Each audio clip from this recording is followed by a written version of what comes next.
Seja bem-vindo ao canal Futebolaço, eu sou o Dieguinho. Bom, galera, tá entrando no ar mais um pós-jogo do Dieguinho, de Vasco da Gama 2, Bangu 0, gols de Pedro Raul e Gabriel Peck. O Vasco classificado para as semifinais do Campeonato Carioca, enfrentará o Flamengo pela essa vitória de 2-0 com a vantagem do empate, tá bom? Ou resultados iguais. Mas isso é um papo para um outro vídeo. Hoje, especificamente, iremos falar aqui da vitória do Vasco por 2-0. Tô aqui em São Januário, na porta do vestiário do visitante, ao lado da sala de imprensa do Vasco. Foi o espacinho que eu consegui arrumar para gravar, então peço desculpa qualquer ruído, qualquer coisa. É o local que a gente teve disponível para gravar aqui o pós-jogo, tá bom? Estou em São Januário ainda, o vídeo está sendo gravado às 10h44. Pois bem, falando do jogo, inclusive o companheiro Alan Vitor da Rádio Alta Conexão, foi a primeira pergunta da coletiva, foi por que o Vasco hoje teve um desempenho bem aquém. E eu até lembrei da pergunta que eu fiz pro Barbieri depois da vitória contra o Fluminense, numa linha de coerência. Eu até falei, olha, vai ter jogos que o Vasco vai jogar mal e vai vencer, e vai ter jogos que o Vasco não vai jogar, vai jogar bem e vai perder, e vai ter jogos que você não vai jogar tão bem e vai levar os 3 pontos. E eu concordo com essa pergunta que foi feita pelo companheiro Alan Vitor, porque eu também acho que depois do jogo do Volta Redonda, que esse sim foi muito ruim, e até se o Vasco faz o gol de pênalti do Pedro Raul, será um resultado injusto porque o Volta Redonda jogou naquele dia. Hoje o Vasco, apesar da vitória, do pênalti perdido, de algumas oportunidades, se você for somar oportunidades claras, o jogo poderia ter sido um 5-2, alguma coisa nesse sentido, mas o Vasco acho que fez um jogo aquém sim do que ele vinha desempenhando, principalmente na régua de adversário barra desempenho. O Vasco fez jogos melhores contra Fluminense, Botafogo, Flamengo, então acho que deixou a desejar. Acho que uma pergunta que poderia ter entrado na coletiva aí hoje e ninguém fez era, por exemplo, a questão de será que já entrar em campo, já sabendo que o time está classificado, apenas tendo que decidir se tem vantagem, não tem vantagem, contra quem você vai jogar na semifinal, isso não condicionou o time para entrar numa rotação jamais abaixo? Acho que é uma pergunta que está dentro desse miolo do porquê que o Vasco fez um jogo abaixo. Feito essas breves considerações, acho até que os 20 primeiros minutos do jogo, o Vasco até fez um jogo legal, né? Ok, criando, rondando a área do Bangu, tendo mais a posse de bola, achou um gol com 5 minutos, e eu até brinquei com os colegas, eu falei, tá virando rotina, né? Jogo do Vasco São Januário agora contra a equipe pequena é 4-5-0. O gol saiu muito cedo, o Vasco rondando a área ali do Bangu. Falei, acho que é jogo pro Vasco ganhar com tranquilidade de novo. Até porque o Bangu vinha de um 5-0, 4-0 e um 2-0 pro Botafogo. 11 gols sofridos em 3 jogos disputados. Eu falei, porra, acho que o Bangu já não tá brigando por muita coisa. Tinha uma chance ainda de ganhar do Vasco, que era bem improvável, e conseguir jogar a Taça Rio. Mas enfim, o Vasco fez um jogo aquém hoje. E foi interessante, o Barbieri já falou sobre, e eu defendi isso aqui no canal. Quem assistiu o vídeo anterior aqui ao pós-jogo, falei, ó, eu sou o treinador, eu tiro o Léo, eu tiro o Piton e coloco o Paulo Vitor e o Anderson Conceição. Não vale a pena correr o risco de perder 2 titulares para as semifinais. Ele explicou que a ausência do Piton e do Léo hoje foi justamente temendo um 3º cartão amarelo para os jogos das semifinais. Então já está até respondido esse questionamento na coletiva do Maurício Barbieri. Sobre o Paulo Vitor, aproveitando, falando especificamente dele, é um jogador que eu vejo numa crescente. Ele ainda oscila dentro do jogo, teve algumas interceptações importantes, sofre o pênalti perdido pelo Alex Teixeira, tem umas boas chegadas à frente, mas em alguns momentos do jogo ele parece que ainda dá uma desligada e dá alguns sustos, principalmente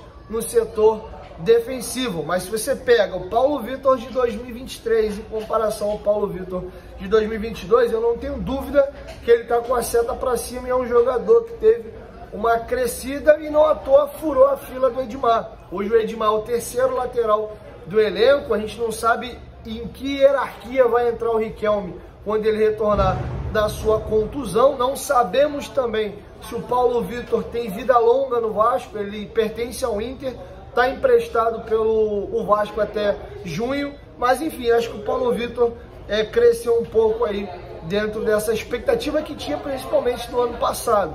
Eu acho que hoje ele fez um jogo ok para bom, de mediano para bom, vamos dizer assim. O Conceição também, explicação no Barbieri aqui na coletiva, ele pediu para sair, já não atuava há um bom tempo, acho que fez uma partida segura. E vou comentar um pouco o jogo do Capasso, que a galera criou uma expectativa muito grande pela partida que ele fez contra o Flamengo. Vou dar a minha humilde opinião, não sou dono da razão, é só uma opinião.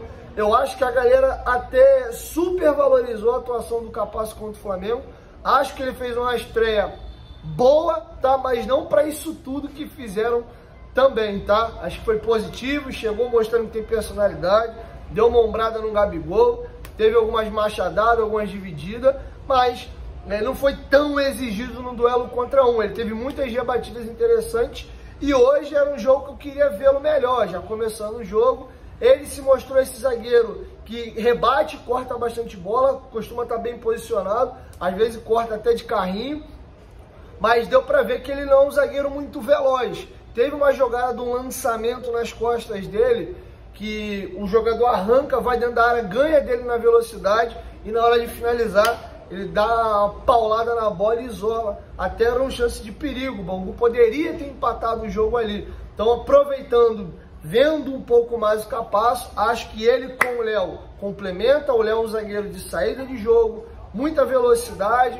cara fino. O Capasso é um cara mais firme, um pouco mais lento, é um cara mais da imposição, de pegar um atacante badalado, já dar uma chegada nele e ficar nessa intimidação, nesse jogo mental. O Rodrigo era um cara que fazia muito isso. Então tô aproveitando para comentar um pouco o jogo da galera que começou a ser reinserida no time. Uns reforços que não tinha estreado, que é o caso do Capasso, e o Paulo Vitor e o Anderson Conceição, que foram oportunizados na partida de hoje. Falando disso, tem que falar de Andrei também. Segundo jogo dele depois desse retorno ao Vasco, acho que fez um jogo hoje um pouco abaixo, jogando com um pouco mais de liberdade, com o Rodrigo sustentando por trás e ele podendo sair um pouco mais para o jogo. Mas eu acho que o Andrei fez um jogo ruim, mas um jogo um pouco abaixo da expectativa, digamos assim. E aí eu já pulo para o segundo tempo, de novo, de jogadores que estão sendo inseridos ou reinseridos ao grupo.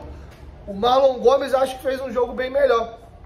Marlon Gomes foi um atleta que deu volume ao Vasco, criou algumas jogadas interessantes, seja indo para o fundo, trazendo por dentro. Gostei dessa movimentação que deu o Marlon Gomes. E fica aqui um ponto interessante, porque eu imaginava que nessa temporada o Marlon Gomes iria basicamente jogar como um volante meia. Quando o time jogar nessa formação aqui com 3 no meio, com um volante posicional e 2 saindo para o jogo, para exemplificar para vocês, o Rodrigo parado, plantado atrás, e aí o Marlon Gomes saindo de um lado e Jair do outro, ou até o Andrei jogando de primeiro homem, e esses dois jogadores saindo. E novamente, a exemplo do que foi na temporada passada, o Marlon Gomes vai jogando pela ponta, depois de algumas substituições que o Barbieri fez. Ele começa atuando pela ponta direita e depois tem um momento que o Barbieri inverte ele e o Figueiredo de lado. Ele acaba atuando ali pelo lado esquerdo. Então sim, o Barbieri ainda enxerga no Marlon Gomes um jogador com possibilidade de jogar aberto. Mal comparando, talvez o que o Everton Ribeiro faz no Flamengo. Muitas das vezes ele joga aberto, não é um velocista, não é um jogador de ir na linha de fundo toda hora, de meter correria, mas é um ponta mais construtor, um cara de vir por dentro, fazer um 2, meter uma bola. Apesar do Marlon ter essa jogada individual contra o Flamengo, ele faz uma jogada linda pelo lado esquerdo, que ele dribla 3 jogadores, poderia ter servido o Pedro Raul, mas depois de uma jogada daquela, ele podendo fazer um gol de placa no Maracanã, é difícil até cobrar isso do jogador. E hoje de novo ele fez uma jogada dessa de ponta agudo, ele pega a bola, dá um tapa para dentro, para fora, para dentro, dá um tapa para o fundo e aí tenta rolar para trás, toma de repente não a melhor decisão, era uma bola mais para o segundo pau, ele meio que rola para trás onde não tinha ninguém, e até senti que ele voltou meio trotando, até falei, pô, time tomando algum sufoco, precisando, a galera chega junto, e ele voltou meio numa passadinha marota. Até comentei com o Alan que estava assistindo o jogo do meu lado. Em linhas gerais aqui, o Vasco faz um gol numa jogada do Paulo Vitor, tem muita força nos braços, bota um lateral dentro da área, a zaga do Madureira do Bangu bate cabeça, a bola sobra, Peck pimba de cabeça, faz 1 a 0. O Peck foi perguntado sobre essa questão do gol de cabeça aqui na zona mista, eu participei, ele falou, pô, eu acho que desde a base eu não fazia um gol de cabeça, então até o Peck se ligou, não sei se está correto, se dentre esse mais de 100 jogos que o Peck já tem com a camisa do Vasco não teve um golzinho de cabeça, eu confesso que eu não lembro. E o segundo gol sai no finalzinho, no escanteio batido pelo Nenê, o Pedro Raul faz o seu 6º gol no Campeonato Carioca, se isola ainda mais na artilharia do Vasco na temporada e tira um peso, né? Toda vez que ele faz um gol, ele fica leve. E uma situação que irritou a torcida, a gente na cabine fica coladinho na torcida e você vê as reações, e foi uma das perguntas que eu fiz para o técnico Maurício Barbieri aqui na coletiva e me preocupou. Eu tenho sentido o Pedro Raul muito destemperado nos jogos, às vezes com os próprios companheiros dele de equipe. Quando o companheiro toma uma decisão errada, ele, pô, faz isso, aquilo e tal. Eu acho que ele passa um pouquinho do tom, não é sempre aquela coisa que a gente pode colocar como uma liderança, aquele cara de se impor, e por até experiência de ter jogado, se você não resolve muito, se tem esse cara muito bocudo que fala muito, a galera começa a ficar meio puta contigo, né? Se você é um cara que cobra muito firme e fala toda hora, às vezes isso não é muito bem visto. E além dos companheiros com os adversários, já não é a primeira vez que eu vejo o Pedro Raul indo no embate com o adversário, seja por uma chegada, por uma falta que ele acha que deveria ter sido marcado, ele com o juiz, ele não é o capitão, ele fala muito com o juiz, gesticula muito, bate boca com bandeirinha. Hoje ele travou uma batalha com bandeira, que eu tava vendo a hora já do árbitro dar um amarelo nele, depende de uma próxima dividida ele tomar a rua, tanto que a galera tava tira o Pedro Raul tira, e logo na sequência o Barbieri traz 3 jogadores, a galera até achou que ali, eu também, que ele ia tirar o Pedro Raul temendo uma expulsão, e ele ficando fora dos clássicos contra a equipe do Flamengo.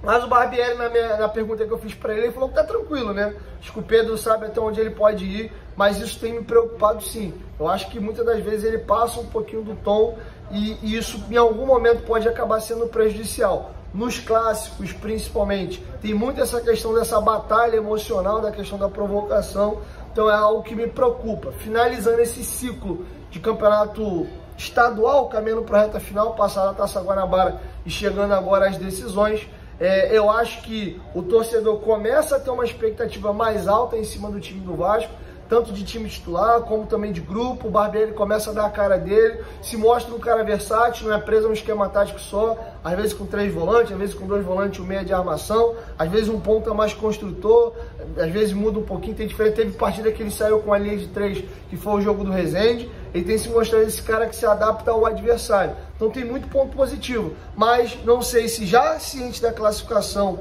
ou sei lá, uma questão de jogo mesmo, hoje o jogo do Vasco me preocupou um pouquinho.